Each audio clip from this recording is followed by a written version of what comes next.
Nous allons écouter cette exhortation qui a pour titre « Ce combat n'est pas le tien ». Vous avez bien entendu, ce combat que vous menez n'est pas le vôtre. C'est ce que dit l'Écriture dans 2 Chroniques 20, verset 15. Ce combat n'est pas le vôtre, mais celui de Dieu. Frères et sœurs, souvent, très souvent, nous sommes confrontés à des épreuves, à des difficultés à tous les niveaux, familial, conjugal, professionnel, financier, santé, etc. Et nous ne savons pas toujours comment les résoudre. C'est ce que je vous disais tout à l'heure, sans l'esprit, vous ne pouvez rien faire.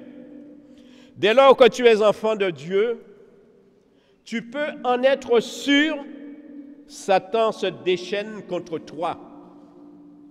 Les ennuis et les attaques redoublent d'intensité la plupart du temps, au moment où on s'y attend le moins. Nous nous sentons démunis totalement. Notre foi est mise à rude épreuve. Nous nous laissons envahir par le découragement. Et alors, que faisons-nous? Plutôt que de nous tourner vers le Christ, qui lui seul détient la clé à tous nos problèmes, nous optons pour des solutions de facilité. Résoudre par nos propres forces ou rechercher de l'aide à travers l'occultisme. Mais les résultats sont encore pires. Bien-aimés, les problèmes que nous rencontrons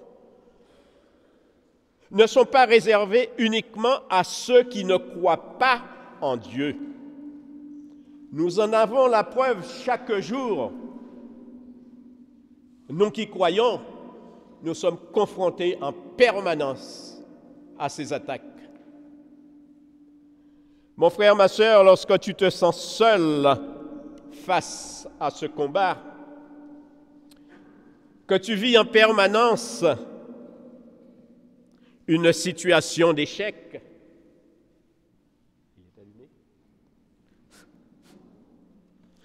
lorsque tu vis en permanence une situation d'échec et que tu penses que l'épreuve est impossible à surmonter, sache que le grand consolateur, le merveilleux sauveur, le puissant défenseur est à tes côtés, qu'il veille sur toi et qu'il a toujours une solution victorieuse pour toi.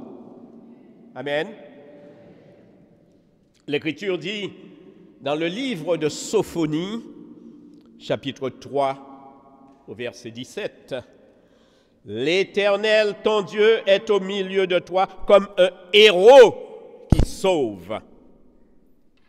Fais-lui confiance, crois en ses promesses, remets-lui tes problèmes, tes situations critiques, tes angoisses. » Qui n'en a pas? Qui n'a pas de problème? Levez la main, parce que ça m'intéresse. Apparemment, il n'y en a pas beaucoup. Bien-aimé, ne cède ni au doute, ni à la peur, ni au découragement, qui sont les armes du diable. Et il ne s'en prive pas. Prie le Seigneur, supplie-le. Ses oreilles ne sont pas trop dures pour t'entendre. Abandonne-toi totalement et laisse-le agir en toi comme il l'entend. Bien-aimé, crois que ce combat que tu mènes depuis fort longtemps,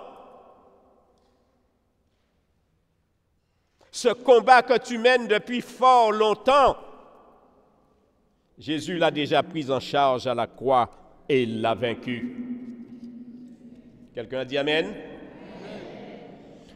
Tu dois absolument rejeter ces pensées mensongères que le diable tente de t'imposer dès que tu entreprends quelque chose. C'est toujours la même rengaine avec lui. Ce n'est pas la peine d'essayer. Tu n'y arriveras pas. Tu es trop nul. Tu n'as pas de chance. Regarde-toi, tu es un incapable. Au nom de Jésus, dis-lui stop! Tu prends autorité par la parole de Dieu. Il t'a donné cette autorité. Tu as reçu le baptême, tu as reçu le Saint-Esprit, tu as la force, tu as la puissance, tu as l'autorité de Dieu. N'avale pas ces mensonges. N'avale pas ces mensonges. Mon frère, ma sœur, Dieu n'est pas à l'origine de tes malheurs comme l'ennemi te le fait croire trop souvent. Dieu ne te laissera jamais mener un combat que tu n'es pas en mesure de gagner parce qu'il est un Dieu fidèle. Dans le livre de Josué, au chapitre 1, au verset 5, il est dit, et cela vous l'entendez tous les jours, « Je ne te délaisserai point, je ne t'abandonnerai point. » Ne faites pas de Dieu un menteur. Écoutez-le, croyez en sa parole. Mettez en pratique ce qu'il vous dit. J'en ai fait l'expérience moi-même, frères et sœurs. J'en ai fait l'expérience moi-même. Et j'ai compris. J'ai compris la valeur, la puissance de la parole de Dieu. C'est une épée à double tranchant. C'est-à-dire qu'elle peut aussi bien défendre qu'attaquer. Elle est à double tranchant. Faites-lui confiance, faites confiance aux promesses de Dieu. Ce sont des promesses que Jésus a acquises pour nous à la croix. Mais à condition de mettre la parole en pratique.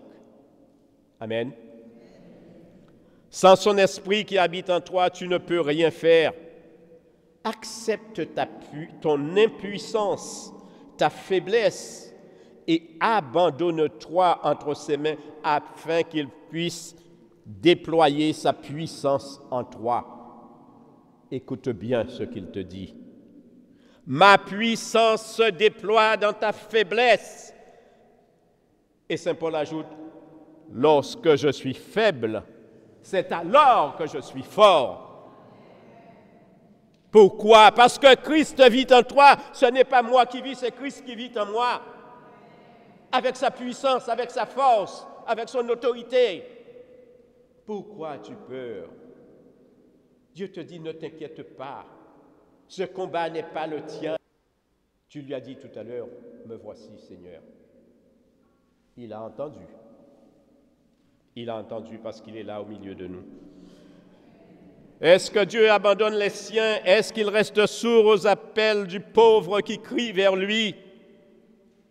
Bien-aimés, je vous invite à lire dans la Bible, dans 2 Chroniques 20, l'histoire du roi Josaphat qui s'est retrouvé un jour dans une situation extrêmement désespérée. Aucune solution humaine ne pouvait l'aider à s'en sortir. Au lieu de baisser les bras, il a eu recours au jeûne et à la prière. La réponse de Dieu a été sans équivoque. Josaphat, ce combat n'est pas le vôtre, mais celui de Dieu. Et il a eu la victoire. La victoire par la foi a été célébrée dans la louange et dans l'adoration. Mon frère, ma sœur, tiens ferme dans la foi. C'est un pilier principal. Si tu demandes quelque chose au Seigneur et que tu n'as pas la foi, ce n'est pas la peine de demander. Ce n'est pas la peine de demander. Pour que tu aies la foi, cette foi qui va te maintenir debout, quel que soit ce qui se passe autour de toi. Jésus, je sais que tu es là. Je sais que tu vis en moi. Je sais que tu t'occupes de moi. Quoi qu'il m'arrive, je sais que si je tombe une fois, tu vas me relever 7 fois. Amen. Repose-toi sur les promesses de Dieu. Rejette tous les mensonges de Satan qui viennent dans tes pensées. Alors, Dieu t'apportera un dénouement heureux dans ton combat. Il te délivrera et tu verras sa gloire. Amen. Alléluia.